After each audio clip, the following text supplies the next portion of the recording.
People always say never get in a car with strangers, but after what happened to me, I understand why that advice exists. I'm Claire Edwards, and I work at the Willowbrook Library.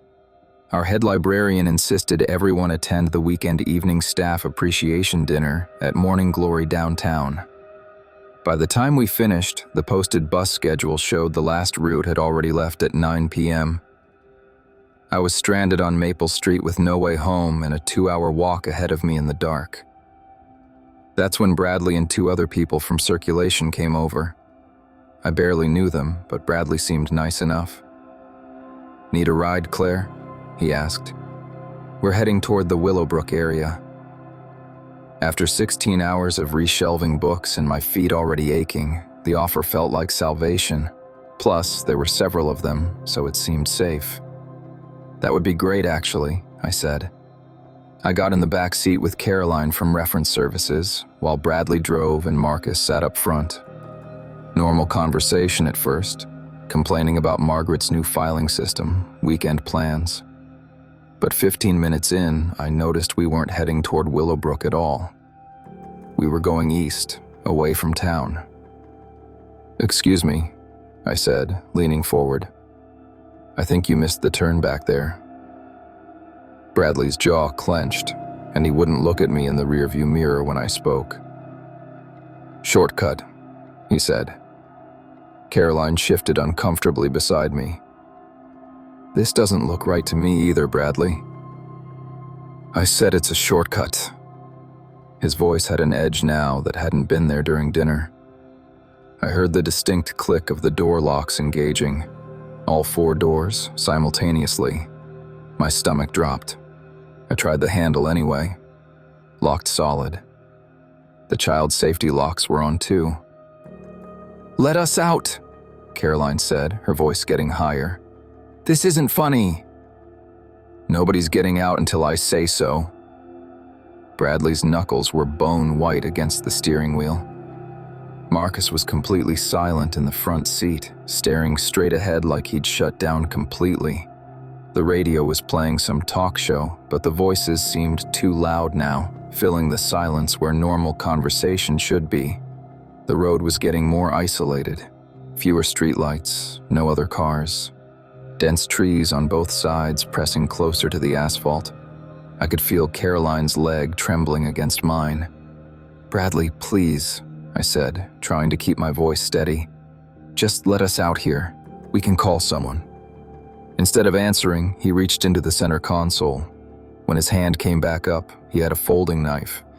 He opened it one-handed, the blade making a soft snicking sound as it locked into place. "Nobody calls anyone," he said, holding it where we could all see it. "Nobody says anything about tonight." Caroline started crying. I felt that familiar panic I get in social situations, but this time it was mixed with real terror. This wasn't awkwardness. This was immediate danger. But here's the thing about being socially awkward. You get persistent when you don't know how to read social cues. You keep talking when normal people would shut up. "You know, Bradley," I said, my voice shaking but determined. "Margaret's going to notice if 3 people from tonight don't show up Monday. She keeps attendance records for everything. Remember how she documented Derek being 5 minutes late last week?" "Shut up." "And Caroline's roommate saw us all leave together. She'll remember your face, your car. Plus the restaurant has security cameras in the parking lot. They'll have footage of us getting in this exact vehicle." It wasn't entirely true, but I kept going. When you're used to filling awkward silences, you just keep talking. "This car has GPS, right? OnStar or something? They can track everywhere it's been tonight. The police use that data all the time now. It's all digital, all recorded." Bradley was getting agitated, the knife shaking in his hand. The blade caught the dashboard lights each time it moved. I said shut up, but I couldn't stop. It's like when you're nervous and can't stop explaining yourself. Except this time, my rambling might be keeping us alive. "You seem smart, Bradley. You understand systems, documentation, 3 missing co-workers, all last seen with you. That's not a mystery, that's a timeline. The car slowed as we approached a red light in what looked like the middle of nowhere. One lonely traffic signal surrounded by nothing but darkness and trees. Bradley was muttering under his breath now, the knife still in his hand, but his attention split between the light, the blade, and my constant talking. Plus, Marcus hasn't said a word this whole time. That's not normal behavior. People will remember that detail when they're giving statements. The light turned green, but Bradley didn't accelerate immediately. He was looking around, agitated, probably realizing I was right about how trackable everything was. His plan, whatever it had been, was falling apart under the weight of evidence I was laying out. That's when I made my move. While he was distracted, I grabbed the door handle and threw my full weight against it. The lock mechanism gave way. Apparently, my talking had rattled him enough that he'd forgotten to fully engage the child safety features. I tumbled out onto the rough pavement, scraping my palms and knees badly on the asphalt, but I was out. Carolyn screamed my name. I heard the car engine rev as Bradley tried to speed away, but I was already running toward the gas station I could see maybe 50 yards up the road, its fluorescent lights like a beacon. Behind me, another car door slammed. Caroline had gotten out too. We both made it to the gas station, bleeding and shaking, but alive. The police found Bradley's car abandoned 20 minutes later. He'd panicked and run. They caught him the next day trying to buy a bus ticket 3 states over. Turns out he'd been planning something like this for weeks, according to his search history. Caroline and I just needed rides on the wrong night. I still take the bus everywhere now, even when it means waiting an extra hour for the schedule. And I never get in cars with people I barely know from work, no matter how tired I am. Some shortcuts aren't worth taking.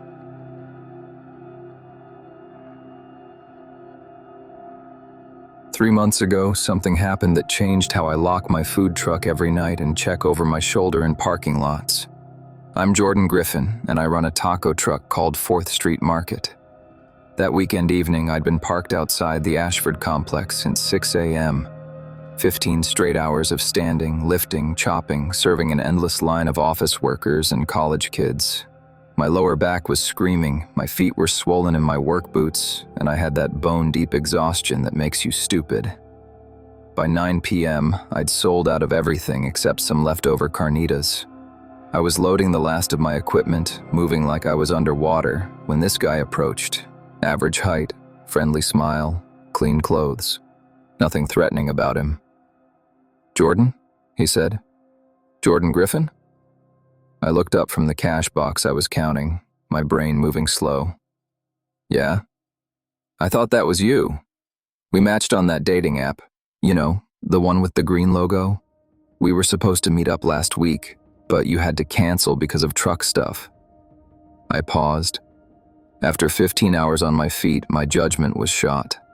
I'd been on a few dating apps recently, mostly swiping during slow periods at work. Honestly, after days that long, faces blur together. And yeah, I had canceled a few dates because of truck emergencies. Burst water line, broken generator, the usual disasters. "Oh, right," I said, though I couldn't quite place him. My brain felt like thick soup. "Sorry about that. The truck keeps me busy." "No worries. Actually, funny running into you. I was just heading home. Live over near Oak Avenue. Want a ride? You look exhausted, and parking that truck at your place is always a hassle, right?" He was right about the parking, and I was so tired I could barely think straight. The idea of not having to navigate the truck through narrow residential streets felt like a gift. "That's really nice of you," I said. "Let me just lock everything up." His car was a blue sedan, maybe 5 years old. Clean interior, normal radio playing quietly. He seemed relaxed as we pulled away from the Ashford complex. "Long day?" he asked. 15 hours. Started before dawn." I leaned back in the passenger seat, grateful to be sitting down and not responsible for driving. "I bet. Food service is brutal. I used to work at Crossroads Cafe before my current job. That seemed believable. We chatted about restaurant work, weekend plans, normal stuff. But after about 10 minutes, I noticed we weren't heading toward Oak Avenue at all. We were going south, toward the industrial district where the old warehouses sat empty. "Hey," I said, sitting up straighter. "Oak Avenue is back that way." "I know a shortcut," he said, not looking at me. His hands had tightened on the steering wheel, but there wasn't any traffic to avoid. The roads were practically empty, and I knew this area. I'd considered parking my truck down here before, but it was too isolated. No foot traffic, no witnesses, just empty buildings and broken streetlights. "This doesn't look like a shortcut to me," I said, my voice getting harder. Years of dealing with difficult customers had taught me to spot bullshit. "This looks like you're taking me somewhere I don't want to go. Just trust me. Stop the car. We're almost there." "Almost where?" My hand was already on the door handle. I said stop the car. Instead, he sped up. The engine noise got louder, RPMs climbing. We were heading toward a section with nothing but abandoned warehouses and loading docks. Places where you could scream and nobody would hear you. "Let me out right now," I said. "Can't do that." That's when I heard it, the soft click of door locks engaging. He'd trapped me in here, and we were heading somewhere that would give him complete privacy to do whatever he'd planned. Here's the thing about running a food truck. You deal with drunk people, angry people, people trying to intimidate you because you're stuck in a small space. After 3 years of that, you don't freeze up when someone tries to control you. "You made a mistake," I said, my voice calm but loud enough to be clear over the engine noise. "What?" "You picked the wrong person to mess with." I'd been watching his driving pattern. He was focused on navigating to his destination, checking the mirrors for other cars, trying to get us deep into the warehouse district. His attention was divided between driving and whatever he was planning to do once we got there. When he slowed down to take a sharp right turn into what looked like an abandoned loading area, I made my move. I grabbed the steering wheel and yanked it hard to the left while simultaneously driving my elbow into his ribs with all the force I could manage. When you've spent years lifting 50-pound supply boxes and working in cramped truck quarters, you build up real strength. He gasped and lost control. The car lurched toward the shoulder, tires squealing against the pavement. I kept pulling the wheel, forcing us to a complete stop rather than letting him regain control and continue to wherever he'd planned to take me. The moment the car stopped moving, I was already reaching across him, going for the gear shift to put it in park and grab his keys. He tried to grab my arm, but I've dealt with plenty of people trying to reach through my truck window to cause problems. I got the keys and was out of that car in under 10 seconds. Sprinting toward the main road I could see about 100 yards away through the maze of empty buildings. Behind me, I heard him shouting, trying to start the car with whatever spare key he might have had. But I was already flagging down a pickup truck driven by a woman who took one look at my face and immediately pulled over to help. She called 911 while I caught my breath. The police found him 20 minutes later, still sitting in his car in that loading area, probably trying to figure out his next move. Turns out he'd been doing this for months, trolling social media and dating apps for photos, then approaching women in parking lots and claiming to know them. Simple, but effective, until he picked someone who'd learned to fight back from dealing with difficult customers every day. I never did figure out if we'd actually matched on any app. Doesn't matter. What matters is that I learned to trust my instincts when something feels wrong, even when I'm too exhausted to think clearly. And now when someone offers me a ride, I always ask exactly where they're planning to take me and how they plan to get there before I get in any car, because shortcuts that lead to isolated places usually aren't shortcuts at all.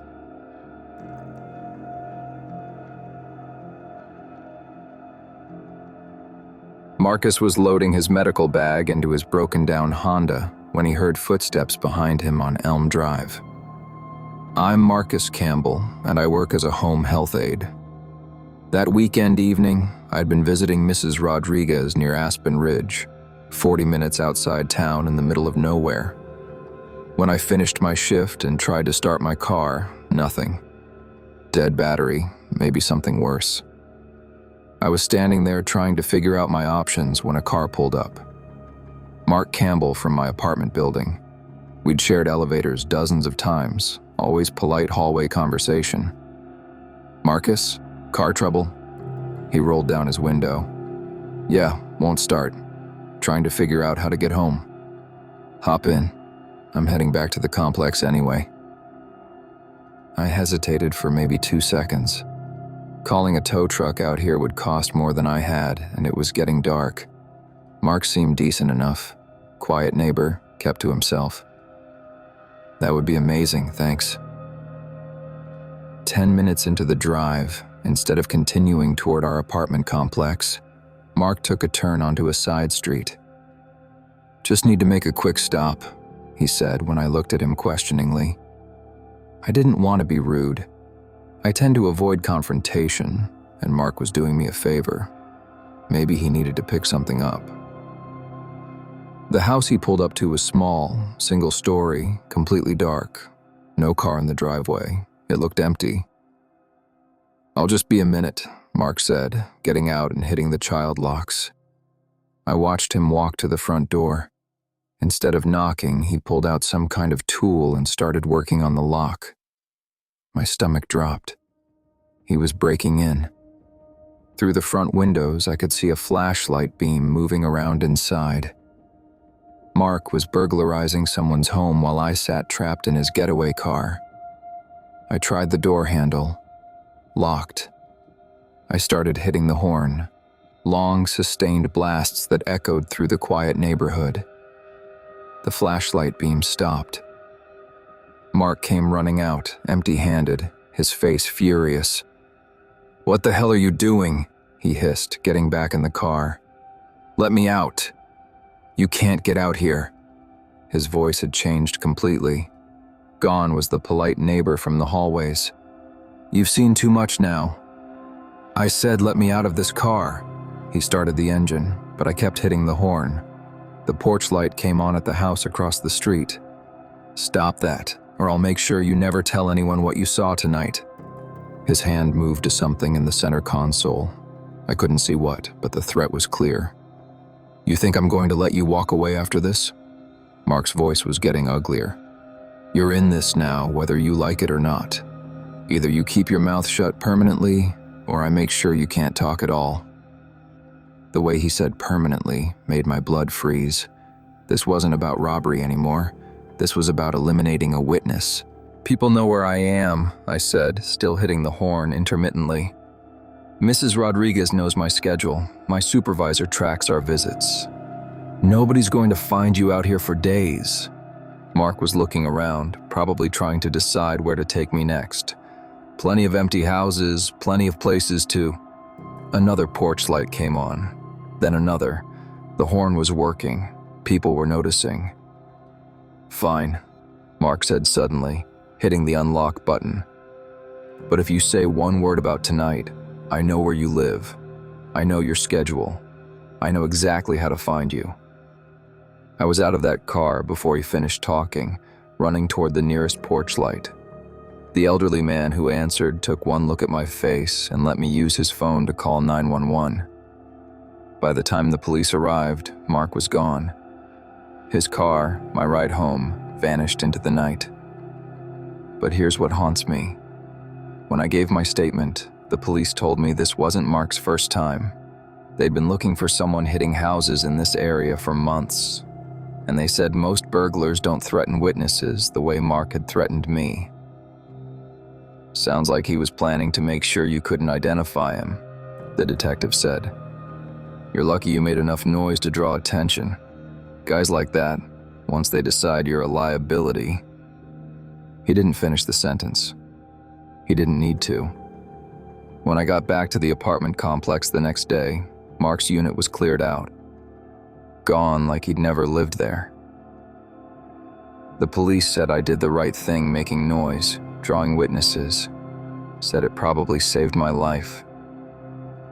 I still wonder sometimes what would have happened if I hadn't started hitting that horn. If I just sat quietly while he finished robbing that house. Would he have driven me home and trusted me to keep quiet? Or would he have taken me somewhere else, somewhere nobody would think to look for a home health aide who was supposed to be off duty? I don't think I want to know the answer to that. These days, I keep jumper cables in my trunk and roadside assistance on my phone. And I never accept rides from neighbors I barely know, no matter how helpful they seem. Some favors come with a price you can't afford to pay.